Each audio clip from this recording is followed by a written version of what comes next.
Meaning of hedgerow. Hedgerow. Hedgerow. Hedgerow.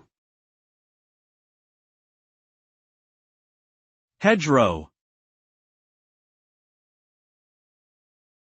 A hedgerow is a line of closely spaced shrubs, bushes, or trees that are planted to form a barrier or boundary.